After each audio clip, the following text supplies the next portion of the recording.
started playing the piano when I was about 2 or 3 years old, I think. So my mom put me in lessons really early on. Even though I wasn't very good at practicing whatever pieces I was handed by the teacher, I did develop a love for interpreting music that I heard, that I loved, you know, from movies and from Broadway musicals. So my love for music started very early on. And I didn't start writing my own songs though until I was about 15 or 16, which I think is kind of late, I think, in this game. And I also never wrote songs with the intention of playing it for anyone. When I was 18, that I finally had the nerve to get up in front of the school and do the talent show and perform an original song. And I couldn't find a singer to do it for me, so I was like, okay, shoot, I'll just do it.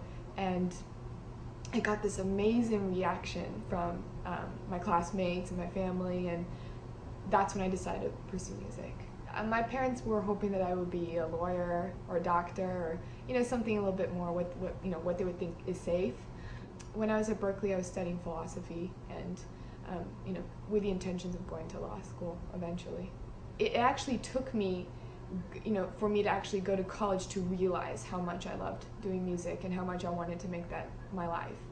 And actually, while I was there, I was trying to pursue both at the same time. I was flying back home to LA every other weekend and do shows and write songs and work with producers, and it just, I started realizing that I wasn't going to be able to make it happen unless I put 110% of my energy just into music. I did get signed in 2005, very late 2005, and I was ecstatic. I'd been trying really hard for a long time. It took me 2 or 3 years to get to that point after I left college, playing open mics every single night in LA. I printed out a schedule for myself of every single place that would allow a musician to come and play a song for an audience. So I was going 5 out of 7 days every week, and that was my boot camp as a musician. And I had been writing songs for a long time, so it was a long time in the making to get that record deal. And so when I finally got it, I was really happy. But at the same time, I knew that that was the beginning. I wasn't having any parties. I was really excited, but it's just record labels. I had done a lot of research by then, and I knew that it could be great, when everybody's working together, but it could also be tough, because sometimes as a signed artist, if you're not given enough support, you may not even get to release your CD. And if that happens, you can be dropped and you won't get to take your music with you. They get to keep it because they've essentially bought your music, bought your songs.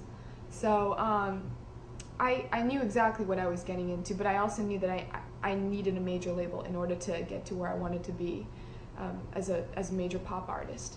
So that being said, all of 2006 I made a record with a producer named Tom Rothrock, who's amazing.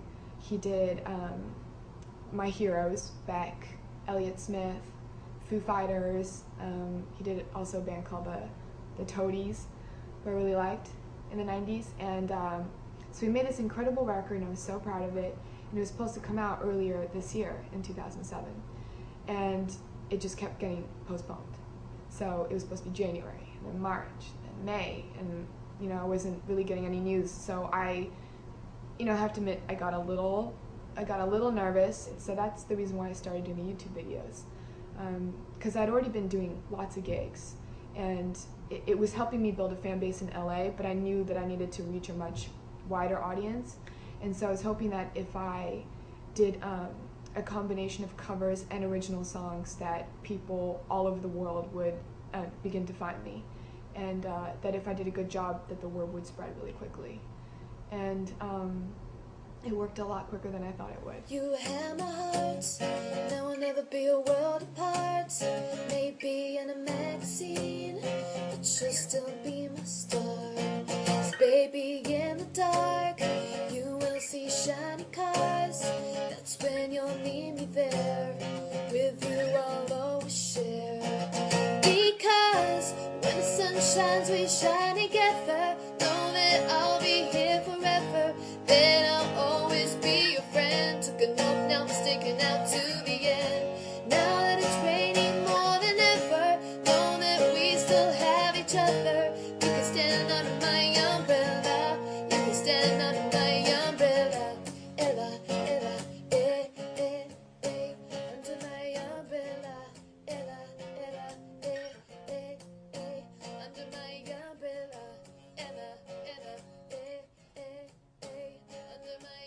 when the article came out. I was really offended, and I was extremely disappointed, to say the least. It was very hurtful. Part of me wants to send them flowers for writing that article and putting me on the front page of the Wall Street Journal, because how many people can say, that they've been on the front page, dotted with a picture. And on the other hand, I, wanted to give them a piece of my mind. In general, with any musician, I think the most powerful message I have is it doesn't matter if you're signed to the biggest record company in the world, or if you're just a little, a beginning novice musician doing open mics like, I was a couple years ago. It's always your job as the artist and the musician to get your music out there. You can never rely on anyone else. And the moment that you do, your career is gonna plummet. I love so many different kinds of music, so I hope that in the future I'll have the freedom to experiment with different albums, with different sounds, and definitely an experience I'd like to have is to play some, huge festival with thousands of people and have a full band behind me, and maybe like an hour's worth of only hits to play. That would be pretty incredible.